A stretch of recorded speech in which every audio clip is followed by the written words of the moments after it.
Hi everyone, this is Mike Peace. Today I am very excited to be able to talk with one of my all-time favorite singers and major influences in my own music. This guy has had 15 top 40 pop hits, as well as 10 top 40 country hits, 5 Grammy Awards, and 2 Dove Awards. So let's get right to it with Mr. B.J. Thomas. Hello, Michael. Hey, B.J. Thomas. BJ, how you doing? You know, I am so excited to finally get a chance to talk with you. Oh, great. I've been a big fan of yours way back in the 60s. Uh-huh. Your voice is so unique, and you've got so much emotion in the songs that you do. I'm a singer myself, and I try to get that across, in my music. And I don't know, you just seem to hit it with every song you ever recorded. Well, when I was just starting out, and I'm not sure exactly when the moment was, but during those first years when I was in the band, and I had, of course, then I began to have some relationships with some other singers and travel around and hear other guys, and not everyone did this, but I noticed that a lot of the guys in the band, they would imitate, all we had to do was,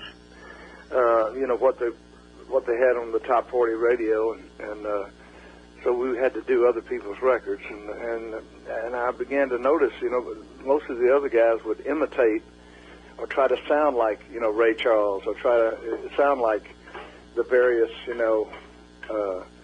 singers whose songs they were doing, and I noticed right away that it kind of had a negative effect on what they sounded like themselves, and so it was kind of a natural thing that I just lucky, at least for me, that I noticed right at first, hey, I can copy the way a guy sings, and I can copy his songs and everything, but I don't want to try to imitate the sound of his voice. I'll just go ahead and sound like myself, and that was one of the kind of key insights that I got right away, which really was good, because I've been lucky to have my own sound.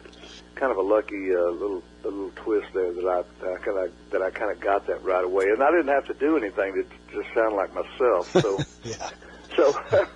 And that was one of the key things that I got from the early guys that I idolized, which was the black singers of my time, Jackie Wilson and Ray Charles and Bobby Bland, and a lot of the blues singers, Little Junior Parker and Little Willie John, and these guys were the best singers of their time, and the one thing that I did get from them was that they seemed to really mean what they were singing, and there was a real, and they used to call it soul in those days, but there was a real feeling of soul and a real meaningful piece of emotion in the stuff that they would sing, and so that's what I went for. That seemed like that was not so much the way they sounded, but the emotion was the key ingredient. Well, that obviously is what worked really well for you. Well, that's what I went for. That's what I went for. Just try to do. And although I've done some songs, that I didn't totally believe in, I tried to just do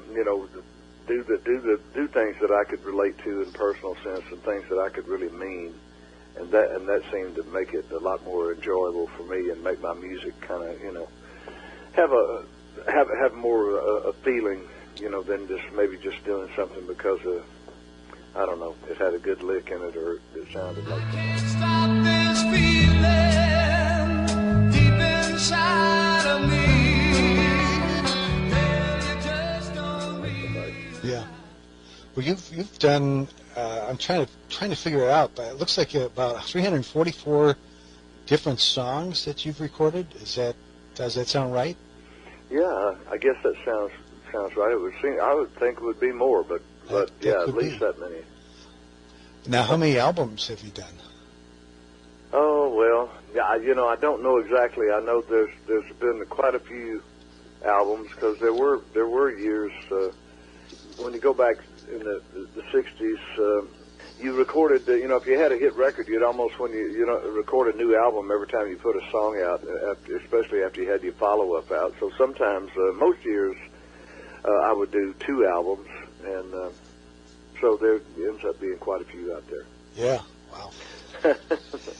Now, you know, you have people, you know, their entire careers, they've only made 10 or 12 albums, you know, over a 20-year span or something, and that's, you know, that was unheard of in our time because we make an album at the drop of a hat, you know. Yeah, you mentioned Ray Charles a number of times. Numbers was the rock and roll shoes that you did with Ray Charles. Yeah, I did with Ray. I went in the studio in Nashville with Ray, and it was always be really a highlight, a great experience for me. And Ray was great. You know, sometimes Ray could be a little persnickety, you know, and be a little prickly with people, but you know, he just treated me great. Me and Gloria was with me; it just treated us great, and we never had any problems. I'm a fairly quick study in the studio myself, and Ray was too, and so we got it recorded and the vocals done just right away, very quickly, and just had a great time. It was probably all in one take, and that was it, huh? Yeah, I mean, it wasn't more than one or two takes. Of course, the studio band was right there. They had their parts, and you know, we got the track easily, and the vocals were easy too. We just had kind of played off each other and had fun with it. Wow.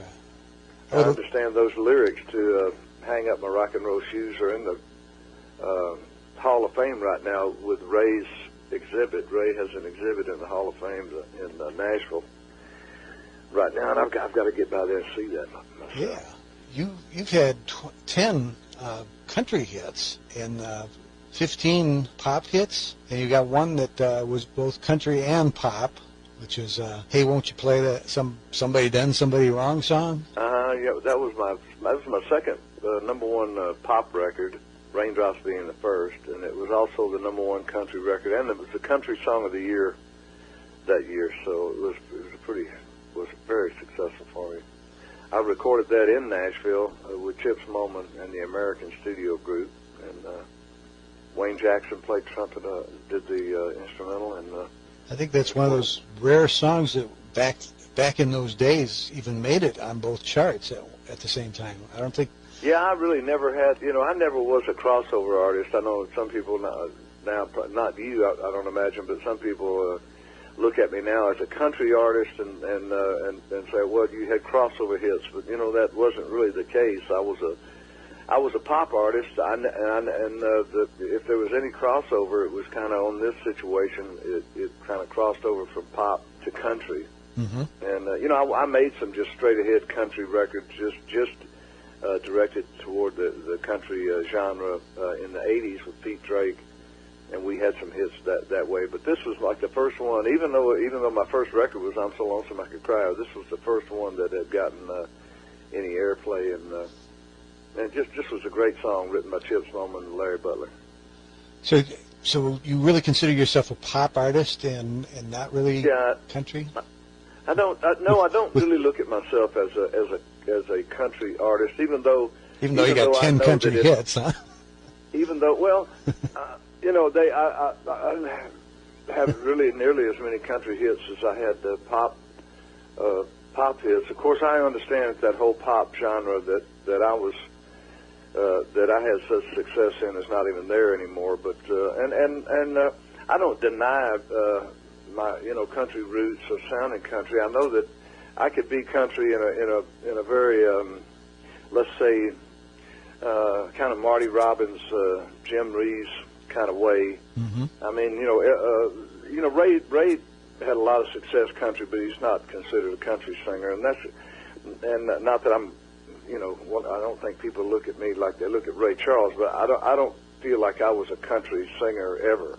You know, right now, country it offers the only opportunity for me to really get my music heard, and at this stage. I do my music, and I can't count on radio, and I know there's no real pop, pop thing out there that are going to play me. So I that whole pop thing where I had Hooked on a Feeling and Just Can't Help Believing and all those things. I mean, it's not really, to me, it's not even there anymore. I don't really hear any pop singers out there anymore. I guess maybe Timberlake. Is kind of in that genre, but it's much more of a hip-hop kind of deal now than it ever was before. Yeah. Well, I think my point is, though, today's country is like the old pop stuff that you were doing back in the 80s, 70s, and 80s. I think it is, and I think it is trying to be. But I think in a lot of situations now, you have country singers trying to sing in a pop vein, and that's a little different than a pop singer making a country record every now and then, you know. And I'm not saying there's any difference in. I'm not saying who's the best or one is better than the other, but I mean, you know, Tom Jones even did a country song. He had Green Green Grass at Home, but he was a pop singer, and he knew how to sing that kind of stuff. Whereas now you've got guys who grew up, you know, idolizing Merle Haggard, who are trying to make pop music, and I don't I don't hear a lot of really great pop singers now. And I know pop even has a negative connotation, like, oh, pop is just a bunch of fluff. But you know, back in our time, it wasn't fluff. It was the best music of its time, because I think you can you can put Motown and Stax and you know, Sinatra and Ray Charles and Jackie Wilson, all those guys together, and Elvis Presley too, in that pop vein, and it was some of the best music of all time. Even in the easy listening and kind of jazz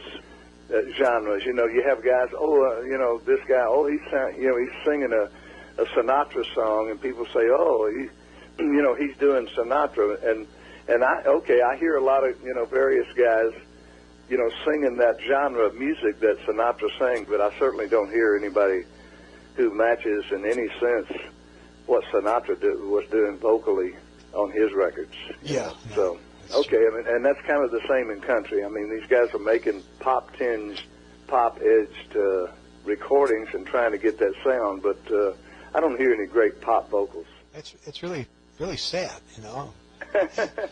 Well, you know, it is sad because just in the mainstream where we're that's what you have to deal with. And hey, it's always about what's new and who's the young guy coming and all that. But even when I was a young guy and first starting out and then well into my career, Sinatra was still a viable artist, as Ray Charles keeps coming up. But as Ray Charles was all his life, he was a viable pop artist. So now I think the pop chart has taken on a way different feel, and the mainstream, which I guess is the younger demographic, they're not interested in a bunch of old Tony Bennett records and B.J. Thomas records, and so the mainstream is just, its taste has changed and it's moved on, and you can't really. It's hard to be real negative about it, even though I miss my radio time, and I've had to deal with that and learn how to get my thing across in another way. It's hard to be negative about it because that's just the nature of music. It's always progressing to what's new and who the next guy is, and hey, that's the way it ought to be. Yeah, I myself was hoping that we'd start broadening the horizons a little bit. We're pretty much locked into hip-hop and rap kind of music. That's anything that's new coming out. That's true. I would like to see more adult contemporary kind of music, stuff that people over 40 would enjoy listening to. And I miss that top 40 kind of thing, but what they would play, let's say if we had a top 40 situation right now, they would be playing Tony Bennett and Jay-Z. There would be whatever was out record-wise would be played on the same station, and I miss those days. That would still, to me, that would still work, but I think maybe the fan of the Tony Bennett fan now doesn't want to hear any hip-hop, and the hip-hop R&B guy, he doesn't want to hear any Tony Bennett, or any Garth Brooks or anything. So they've had to separate those genres, So that's, I tell you, it's sometimes it's hard work to listen to radio. If you've got to go to a different station for everything you want to hear, and I guess that's what makes the XM and the Sirius radio so attractive. You can go there and they have exactly what you want to hear, and you can listen to that all day. Yeah. Well, I do think though that there is something to the hip hop R&B music for people even of my generation. I appreciated the movie Hustle and Flow. I thought it was a great movie, and I, along with a lot of people, thought, hey, it's hard out here for a pimp who wins an Academy Award, and I had my doubts about that. But after seeing that film and what the story it told and listening to that song, it was the best song, in my opinion, of the year, and did deserve the Academy Award. So a lot of the hip hop and the R&B music is making a good statement, and has that old rock and roll and pop feel in there, along with that new groove, and so a lot of it can be appreciated, by even people of my generation. You hear one of the kind of rough, hip hop things where it's kind of, maybe has some hard, negative, and maybe even violent lyrics, and so you kind of file it away all under one thing. That music's not for me, but some of it does, makes a powerful, positive statement, and I really was able to catch that part of it and identify with it and really appreciate that music after I saw the movie Hustle and Flow. So I have to admit that there's some of it that I like. I mean, I don't think it'll ever be my favorite kind of music, but I have to recognize and have respect for that music. There's a place for it, and I think it's always going to be here. With that music is people,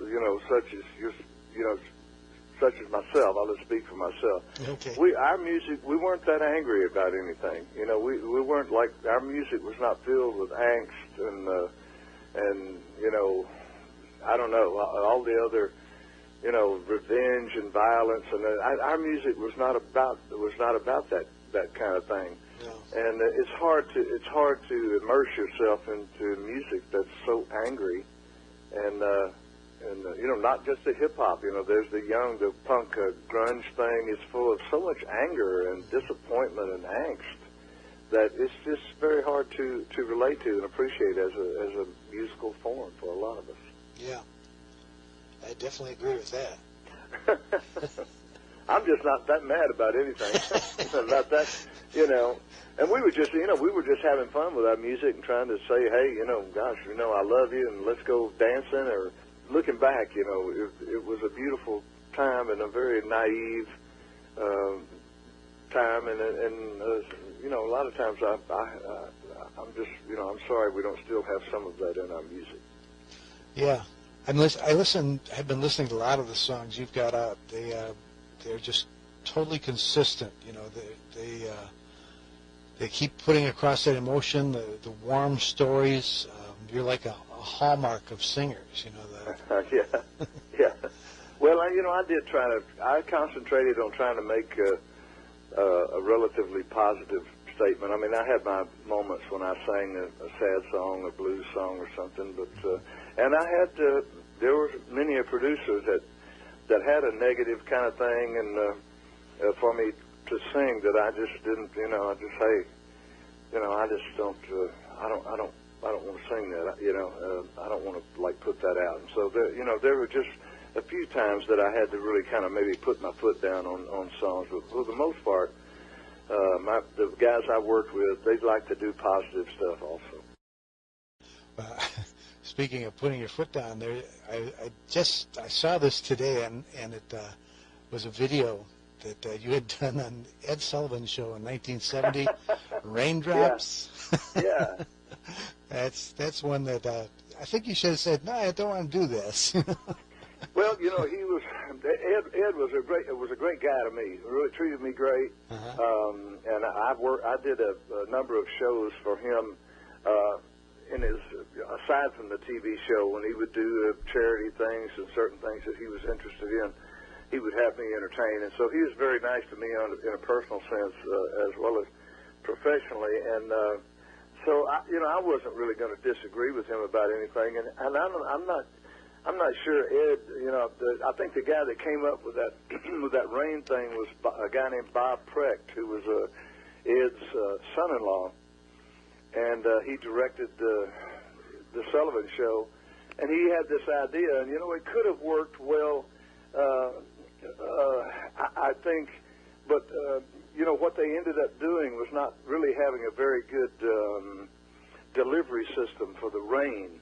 It ended up being a kind of a pail with holes punched in the bottom and a hose with water running in it over my head, and so it's right over your head and nobody's else too. Yeah, and it kind of just looked like water was pouring on my head. It didn't really look like raindrops, but I think it could have been pulled off well. But now, you know, I wasn't very happy about it when I did it, but you know, I didn't feel like I was in the place to say no, I wouldn't do it. And so now I see it and I get a kick out of it, you know.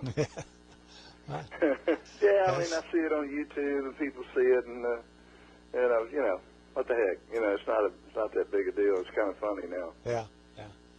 The thing that really was, I said this in a recent interview, the thing that was really, I got teased about a lot at that time was the dance step they had me doing, and, you know, like asking me to dance is, you know, like asking a mosquito to carry a tree or something. I mean, I'm not very inclined to rhythmically to move. And so they had a dance step for me to do, and I did that, and I looked fairly awkward. And that's my friends tease me mostly about that. Well, as long as we can laugh about it, it's good. I've been reading, catching up on all kinds of things about you. You know, my band, we did a lot of your songs through the years. In fact, we did both versions of "Hooked on a Feelin'," yours, and then the Blue Swede came out with it. And so we already knew the words, so we just updated it in our show. So, but I did "Mighty Clouds of Joy" and a bunch of these great old songs. You know, whatever happened to Old-Fashioned Love. Yeah, the "Mighty Clouds of Joy" was a great thing. I had been recording in Memphis, and I went down to Doraville, Georgia, a little place outside of Atlanta, called Studio One, and started making records with Buddy Bowie and J.R. Cobb, and their studio band was the Atlanta Rhythm section before their record success, and so we made some fairly good records down there with Most of All and No Love at All and Mighty Clouds of Joy. I really enjoyed doing that song. Yeah, it's a fun song to do. I still do it. I like what it says, and it's fun to sing. You've been married to Gloria, your wife, for, what, 30 years? We've been married 39 years. 39 years. The 9th was our 39th anniversary. And, yeah, we got married in 1968. She was a girl I met. We met each other in Houston, and, you know, it was kind of one of those love at first sight kind of things. And we loved each other. We still do, of course, love each other very much. And then we've had a great marriage. She's been a very positive influence in my life. I don't think I could have ever made it without Gloria. And she's, you know, she's the greatest. And she gave you 3 daughters, Paige, Nora. 3 daughters, and now we've got 3 granddaughters. And we just had our 3rd granddaughter a couple of weeks ago. And life has been very good. I've been very lucky. I've just stayed healthy most of my life. I've gotten through all my isms and my addictions and my sidetracked, how your life will kind of do and veer this way and that way as you're growing older, and you're kind of learning to make the right choices as much as you can. And so life has progressed to a great point. I'm still able to travel and do the music. I did 80 shows this year, which is about as busy as I want to be. And you know, I still love to sing, but then I still have a great family and a great wife and Gloria and with the grandkids. So just all around things are just going well, and we're very happy at this point. So you're doing a lot of different shows too. I mean, 80, you say 80 isn't much, huh? But no, I said 80 is enough. Oh, okay. 80 is about as many as I can handle right now. And I'm doing, you know, 30 or 40 of those shows are with Billy Joe Royal, and he's a great friend of mine, and we do a lot of work together. And I still, you know, travel quite a bit. Of course, this year I was involved in a little independent movie, and I did the soundtrack for that with for a thing called Jake's Corner with Stephen Dorff. And also, you know, I've recorded quite a bit of music, which is ending up. Actually, we just signed the the contracts with Curb Records, a thing called Love to Burn. So I was busy with that in my off time, as well as the movie and certain things. So it's been a real busy year, and we'll have a new thing coming out on Curb early next year, and the movie also, Jake's Corner, that I acted in, it will be out early next year, I think by February next year. Jake's Corner, you play a singer and a bar singer, is that what it was? Well, actually, I play a Vietnam vet a character known as Doc, and the movie is about a place called Jake's Corner, and the central character is Richard Tyson, who is in the movie is a former Heisman Trophy winner who owns this little community and owns the bar and the grocery store and what have you. And it's kind of a community of misfits who form this 8 or 9 people in this group, and we have kind of the responsibility for a 10-year-old kid thrust upon us, and it's a very positive, uplifting movie. And I play the character of Doc, who is a medic in Vietnam vet, and I do sing a little bit in the bar, and so I do sing a little bit in the movie, and I did end up doing virtually the entire soundtrack for Jake's Corner with Stephen Dorff, and some great, some really good songs, well-written songs by Andrew Dorff, among others, and just had a lot of fun doing it. That sounds like one I want to see. I think you'd enjoy it, and it sure was a lot of fun doing it. And the guy named Jeff Santo wrote it, and Jeff is Ron Santo's son. Oh, okay. Of course, Ron Santo was the legendary third baseman for the Cubs. And Jeff is a great writer and director, and so this was his movie. I have some notes here. I see Rock and Roll Lullaby, and I remember when that came out, that was one of the songs we wanted to do, but you had so much going on in that song. You had the Beach Boys, you had Dwayne Eddy, and I forget who the girl singing group was. Oh, the Blossoms, Darlene Love sang on it. Barry Mann played the keyboard. David Somerville, who sang with Little Darling and sang the Stroll back in the day, he did a falsetto part on it. It just was really a great, came out as a great record, probably one of my most extensively produced things. That was the song that when Jeff wrote this screenplay, that was the song he had in the back of his mind for the movie, and we did recut Rock and Roll Lullaby for the soundtrack also. Oh, but yeah, that's the thing I did up the Electric Lady studio in the Village in New York, and I still do it all the time. I'm not able to recreate everything that's happening in it either, but I still love to do it. Yeah, what a beautiful song. What's the story behind that? Actually, I think it was written by Barry Mann and Cynthia Weil. They wrote, You've Lost That Love and Feeling, and a bunch of other things, great writers.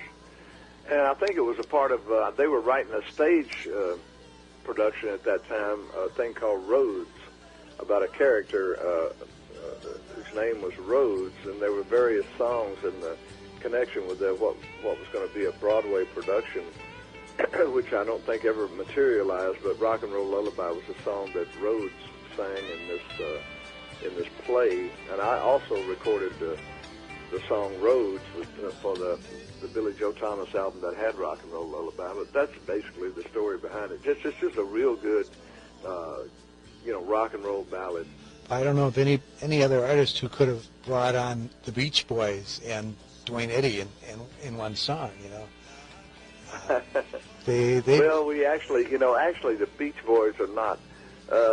We always would say it was the Beach Boys because it sounded so much like them. But we got a hold of Brian Wilson. We got him on the telephone, of all things. I don't know how in the world that happened, but we called and he got on the phone, and we told him the concept we had for this album and for this one song especially, and wanted to know if the Beach Boys would sing on it. And he said yes, they would. And so we went out to the West Coast to do that Beach Boy recording, and while we were there, we also cut the song with John Sebastian and the Carole King song, "What a Way to Go," or fine way to go, while we were out there. But we never could reconnect with Brian Wilson. I don't know how we connected with him in that initial phone call. It must just was a stroke of luck. But anyway, we never were able to reconnect with Brian. And so we did eventually find a group of guys, 3 guys who had been involved with the Jan and Dean records, and they were old school guys who could reproduce that Beach Boys sound. And so that's what we ended up doing. And they sounded exactly like the Beach Boys, but it wasn't actually the Beach Boys. Now, we'll tell the truth about that now. Back in the day, we always said it was, you know. Yeah, okay. After all these years, the truth comes out. Okay. And I've been pretty open, and I've been honest and truthful about that for 20 years. But when it initially was out, we would just say it was the Beach Boys. They never spoke up and protested about it or anything. So it's the Beach Boys. Yeah. Well, that still says something if they didn't protest about it. That they probably would have liked to do it.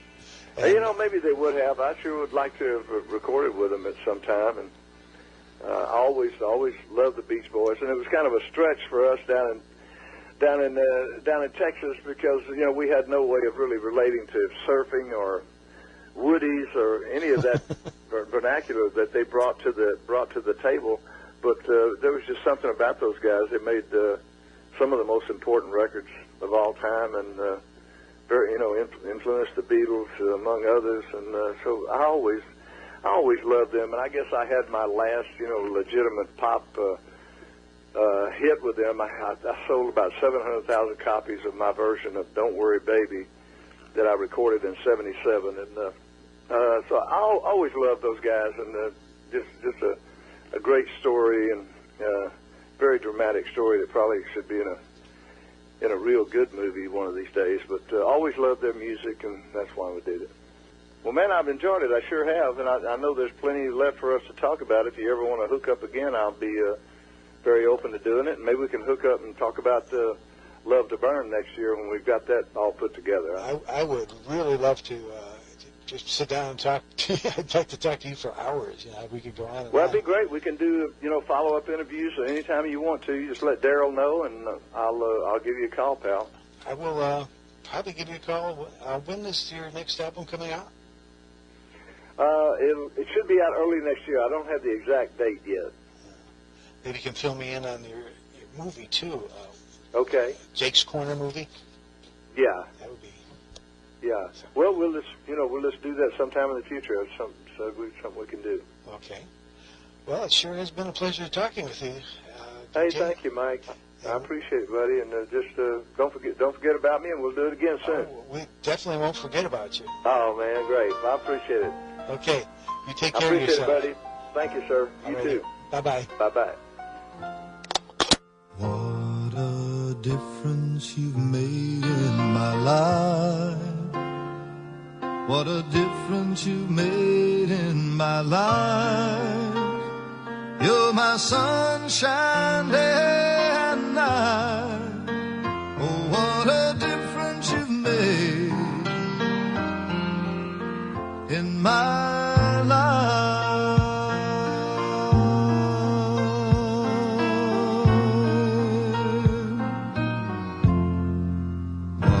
What a change you have made in my heart.